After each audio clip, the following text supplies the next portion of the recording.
50 कश्तियां heading towards Gaza. Flotilla heading towards Gaza.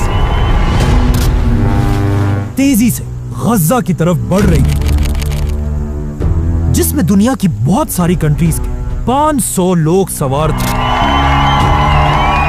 जिनमें politicians, गजा की तरफ मेरा सफर जारी रहेगा, खिलौना बन गया है, मैं इसको फेंक देता हूँ समंदर के अंदर। Activist, I'm not scared of Israel. We'll keep fighting until we achieve the goal. और इवन हॉलीवुड एक्टर्स भी शामिल हैं। For the global Sunod flotilla. लेकिन गजा पहुंचने से पहले इन कश्तियों पर हमले किए गए। Israeli forces intercept and board one of the vessels. Some boats were hit by water cannons and others rammed by Israeli naval vessels. और जैसे ये कश्तियां गजा के बिल्कुल करीब पहुंची, इजराइल की फौज ने इन सारी कश्तियों को गजा के बजाय इजराइल की सिटी अशदूद की तरफ मोड़ दिया और इन सबको अरेस्ट कर लिया। I have been abducted and taken against my will by Israeli forces. साबिक सेनेटर मुश्ताक अहमद और ग्रेटा थनबर्ग समेत 200 से ज़ायद अफराद गिरफ्तार, जिससे आज पूरी दुनिया में प्रोटेस्ट हो रहे हैं।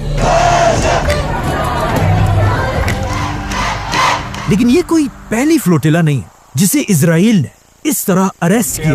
Water filters, we carry crutches for the people that have been starving to death. इससे पहले भी 10 फ्लोटिलास को इसी तरह अरेस्ट किया गया। Arrested the captain of one of the boats in that flotilla. लेकिन आखिर ये सारे फ्लोटिलास आए कहां से?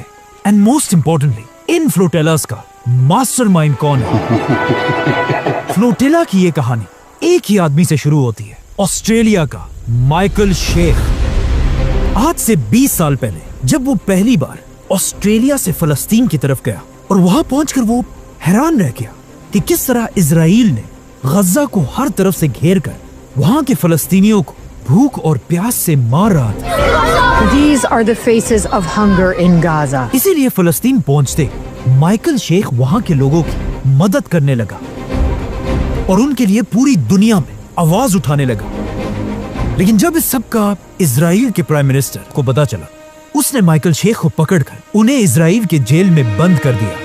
अब माइकल शेख अपने इंटरव्यू में खुद कहता है कि जेल जाने के बाद मुझे सिर्फ एक बात का दुख था कि अब चाहे जो भी हो जाए, इजराइल मुझे दोबारा फलस्तीन आने की इजाजत कभी नहीं देगा। तो अब माइकल शेख अपने जेल में बैठकर सोचने लगा। Israeli jail for a week. You got a lot of time to think. और सोचते सोचते आखिर उसके जहन में एक बहुत ही ब्रिलियंट आइडिया है, एक global flotilla. Gaza-bound aid flotilla. A humanitarian flotilla heading for Gaza. Now an aid flotilla bound for Gaza. Flotilla एक स्पेनिश वर्ड है जिसका मतलब है कश्तियों का एक छोटा ग्रुप। माइकल शेख ने सोचा, इजराइल तो मुझे फलस्तीन आने की इजाजत नहीं देगा, लेकिन अगर हम पूरी दुनिया से लोग जमा करके कश्तियों में फलस्तीन की तरफ जाएंगे तो इजराइल का बाप भी हमें नहीं रोक सकेगा। लेकिन अगर उसने हमें रोका तो ये बात पूरी दुनिया में फैल जाएगी और इजराइल का जुल्म एक्सपोज हो जाएगा। लेकिन अब क्वेश्चन ये कि ये इतना अजीब आइडिया उसके जहन में आया कहां से? असल में ये कोई नया आइडिया था ही नहीं, बल्कि इससे पहले भी एक बहुत बड़ा फ्लोटिला हो चुका था, वर्ल्ड वॉर 2।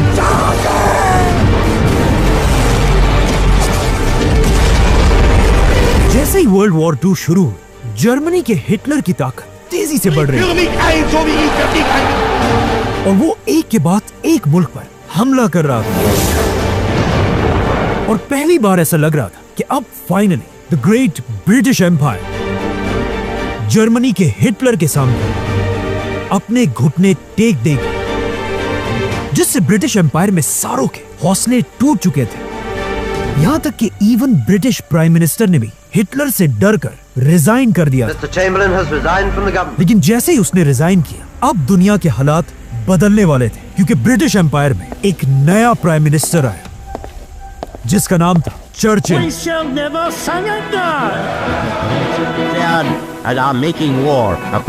लेकिन जैसे ही चर्चिल प्राइम मिनिस्टर बना, उस वक्त उसकी 4 लाख फौज जर्मनी के बॉर्डर पर खड़ी थी। ये देखकर हिटलर ने अपनी पूरी ताकत के साथ इस फौज पर हमला कर दिया और इस पूरी फौज को घेर कर उन्हें पीछे धकेलने लगा। आखिर हिटलर ने उन्हें इतना धकेल दिया कि वो पीछे हटते हटते एक बीच तक पहुंचे, डंकर्क। अब चर्चिल की ये 4 लाख फौज बिल्कुल फंस चुकी थी, क्योंकि उनके सामने हिटलर की 8 लाख फौज खड़ी थी और उनके पीछे सिर्फ और सिर्फ समंदर और ऑफ कोर्स जर्मन जेट्स इन पर बम गिराने लगे।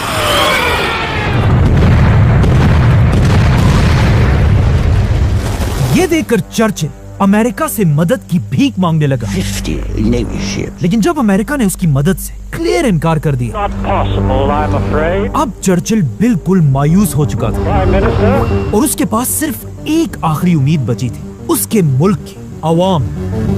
चर्चिल ने मजबूरन हर तरफ ऐलान किया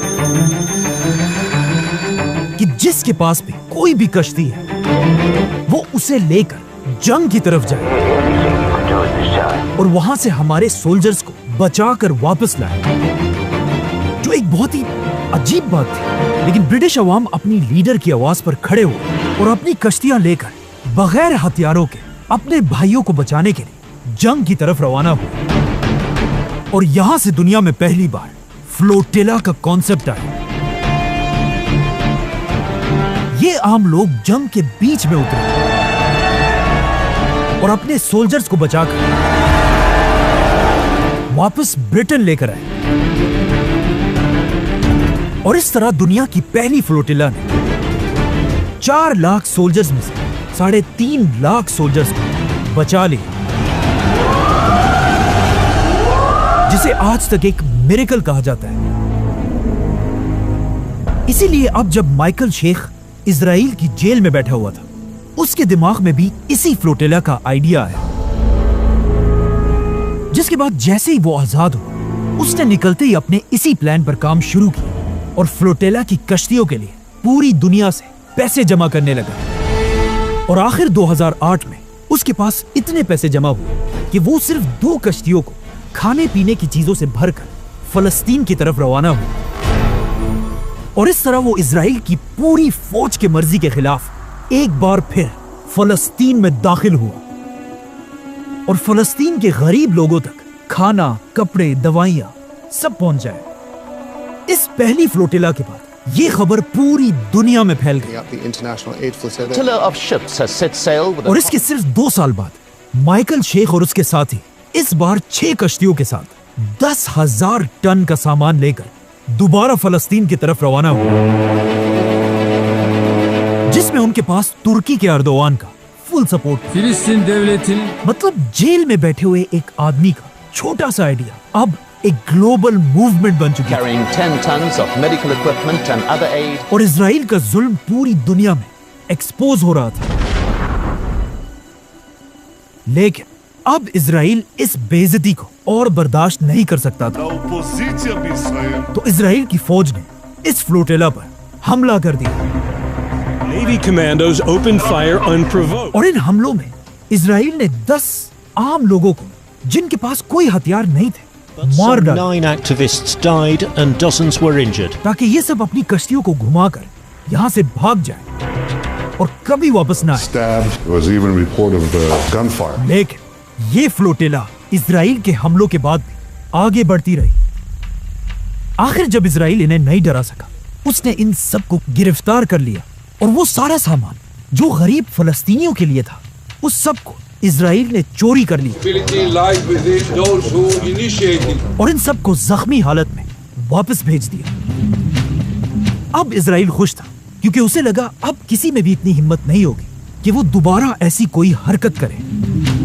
लेकिन इसके कुछ ही साल बाद दोबारा एक फ्लोटिला फलस्तीन की तरफ रवाना हुआ, लेकिन इजराइल ने उन्हें भी गिरफ्तार करके वापस भेज दिया। जिसके बाद दोबारा एक फ्लोटिला गई, उन्हें भी अरेस्ट किया गया, जिसके 2 साल बाद फिर फ्लोटिला गई, लेकिन उनके साथ भी वही हुआ। लेकिन फिर भी फ्लोटिला फलस्तीन की तरफ जाते रहे और आखिर आज से 2 साल पहले जब इजराइल ने फलस्तीन पर सबसे बड़ा हमला किया,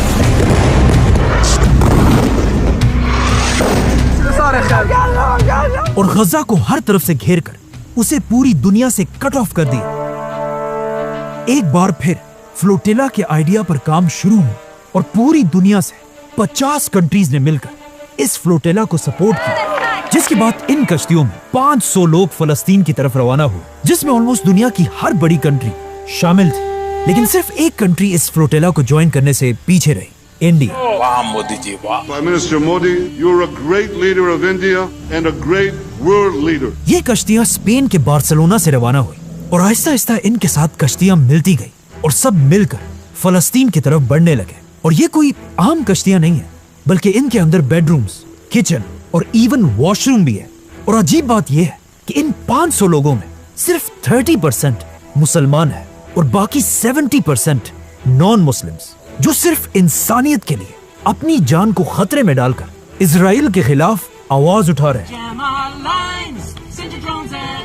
इन 500 लोगों में सबसे ज्यादा लोग ऑफ कोर्स एक इस्लामिक कंट्री तुर्की से हैं, और तुर्की के बाद सबसे ज्यादा लोग non Muslim countries Spain, Italy, France जैसी कंट्री से हैं। इस फ्लोटेला में 2 लोग पाकिस्तान से भी हैं। हम गज़ा की पहाड़ियों में होंगे। और इवन इस फ्लोटेला में कुछ यहूदी भी शामिल हैं। और अजीब बात यह है कि इस फ्लोटेला के 500 लोगों में मुसलमानों की सबसे रिच कंट्रीज सऊदी अरब, यूएई और कतर जैसी कंट्रीज से एक बंदा भी नहीं है। कुछ फेमस लोग भी इस फ्लोटेला का हिस्सा है, जैसे कि नेल्सन मंडेला का पोता, activist. The story here is about Palestine. और पाकिस्तान के सेनेटर मुश्ताक भी है, गज़ा की तरफ सफर जारी रखूंगा, जो इससे पहले पाकिस्तान में भी हर जगह फलस्तीन के लिए आवाज उठाते रहते थे, जिसके लिए उन्हें पाकिस्तान में गिरफ्तार भी किया गया था।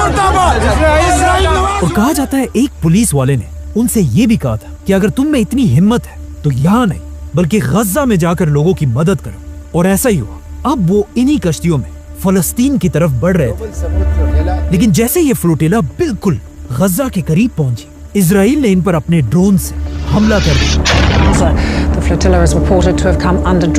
लेकिन फिर भी जब ये कश्तियां आगे बढ़ती रही, इजराइल की फौज इन कश्तियों पर जबरदस्ती सवार हुई और इन सब पर कब्जा करके इन सब को गिरफ्तार कर लिया। बल्कि इजराइल के सिक्योरिटी एडवाइजर ने इन सब को सामने बिठाकर टेररिस्ट का एक ग्रुप करा। और इस तरह ये 10वीं फ्लोटेला भी फलस्तीन तक नहीं पहुंच सकी, जिसे देखकर लगता है कि इस फ्लोटेला का कोई फायदा नहीं हुआ। लेकिन ऐसा नहीं है, क्योंकि जैसे ये फ्लोटेला गिरफ्तार हुई, ये खबर एक आग की तरह पूरी दुनिया में फैल गई। Naval forces have intercepted dozens of boats. Condemn any attacks against the flotilla. Israel has arrested hundreds of activists. और पूरी दुनिया में इजराइल के खिलाफ प्रोटेस्ट होने लगे।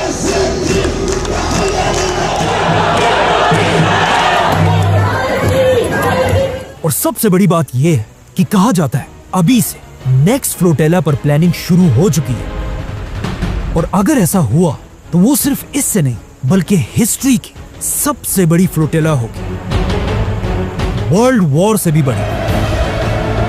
और जब तक ऐसे लोग दुनिया में जिंदा हैं, हमें खुशी है कि हम गज़ा के लिए निकले हैं। इजराइल का जुल्म हमेशा एक्सपोज होता रहेगा। Strikes in Gaza continue. Israeli strikes are again rattling Gaza City. Subscribe.